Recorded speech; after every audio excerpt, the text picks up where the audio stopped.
অপপ্রচারটা কে করছে? তৃণমূল থেকে করছে অপপ্রচারটা। কি করছে?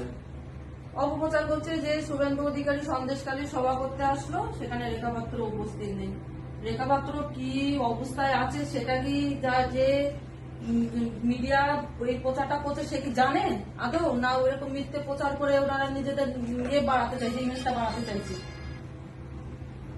আমি এখানে হসপিটালে অ্যাডমিট, আমি নিজেও ডাক্তারকে আমি বলেছিলাম যে আমি ডাক্তারবাবু আমাকে কয়েক ঘন্টার জন্য ছেড়ে দিন, আমি শুধু সবাই যাবো, গিয়ে একটু দাদাকে সম্মান জানিয়েই চলে আসবো। কিন্তু ডাক্তারবাবু বললো না, সম্ভব না, আপনাকে ছাড়তে পারছি না, কেননা আমাদের এরকম হসপিটালের কোনো গাইডলাইনে নেই যে পেশেন্ট এরকম সিরিয়াস অবস্থায় ছাড়া যায়, ওই জন্য যেতে পারি। তারপরেও এরকম একটা অপপ্রচার কালকের থেকে আমি দেখার পরে আমি হতাশ হয়ে গেছি যে এরকম একটা অপপ্রচার কেন করছে এই তৃণমূল থেকে, এরা কি চাইছে।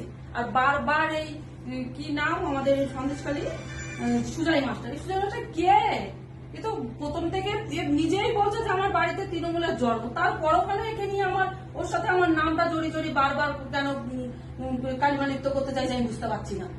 তৃণমূল বলছে তুমি নাকি তৃণমূলে যাবে, এরকম এটা একটা অবাস্তব কথা, অসম্ভব। তৃণমূলে যাওয়া আর মানে বিষ খাওয়া আমার কাছে সমান। তৃণমূলে যাওয়ার কোনো প্রশ্নই আসে না। ভারতীয় জনতা পার্টি আমাকে যে সম্মান দিয়েছে, যে বিপদের হাত থেকে বাঁচিয়েছে, আমি সেই ভারতীয় জনতা পার্টিকে সম্মান করি আর সেই ভারতীয় জনতা পার্টিতেই আমি থাকতে চাই। আর যদি আমি কখনো পলিটিক্স নাও করি তবুও আমি এই ভারতীয় জনতা পার্টিকেই সাপোর্ট করে দেবো। ঠিক আছে, তুমি রেস্ট নাও, কথা বলতে হবে না, তুমি রেস্ট। তুমি রাখো না, তুমি